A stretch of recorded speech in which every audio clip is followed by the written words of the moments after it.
What is the common aim of both Buddhism and Western psychotherapy? They both are interested in understanding and alleviating suffering. The goal for both is to transform the individual from a state of distress to a greater state of well-being. And so in this context, a dialogue between Buddhism and psychotherapy can be very, very useful.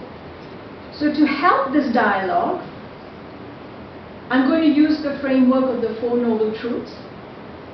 And I'm going to choose two disorders, depression and PTSD, which I will describe a little bit, because they tend to be the frequent or most common disorders that people today seem to be plagued with.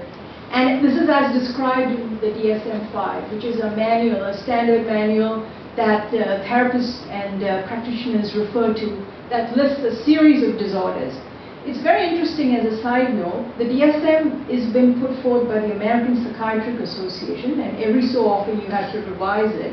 And it's interesting that we in India still rely on a manual again that is based on, in the West, based on the Western population. So again, it says something about our reliance or our over-reliance, if you will, on the West. And then I'm going to just touch upon pertinent neuropsychological data. I'm not a neuroscientist, but it is very interesting to see how you can look at the correlates, even at the level of the brain, and how the neuroscientists are also looking at interventions that could be helpful and have a positive outcome. So, some of you may be familiar that the Four Noble Truths was the first teaching that was given by Shakyamuni Buddha shortly after he attained enlightenment. And this was the first teaching he gave at Sarnath in Varanasi. And the basic premise of the Four Noble Truths is that we all share this fundamental nature of wishing to have happiness and wishing to avoid suffering. So we can speak, when we talk about the Four Noble Truths, the first two truths as being the effect and the cause on the side of overcoming, if you will, suffering. So if you can look at that as the side that we do not want. And then we talk about the third and the fourth Noble Truth, cessation and path, as the result and the cause of wanting to overcome or of what we desire, using that path to overcome suffering.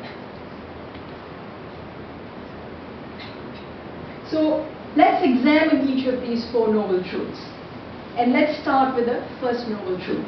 The first Noble Truth has three levels: the suffering of suffering, the suffering of change, and pervasive compounded suffering.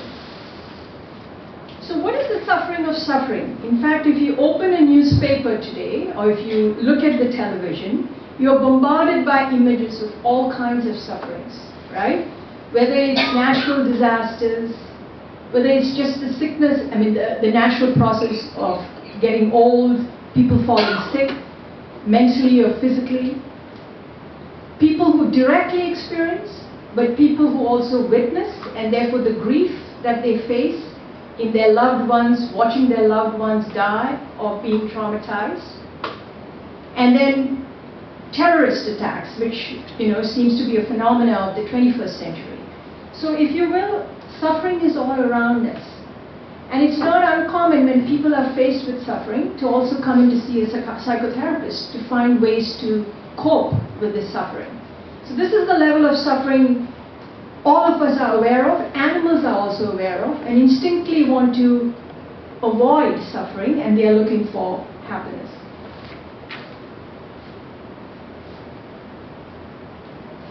Now, if you look at the two disorders that I talked about, you can look at the list, as you will, as a list of all the sufferings that we possibly face on the mental level, and this is what the DSM has tried to organize. But if you look at depressive disorders consist of unpleasant emotional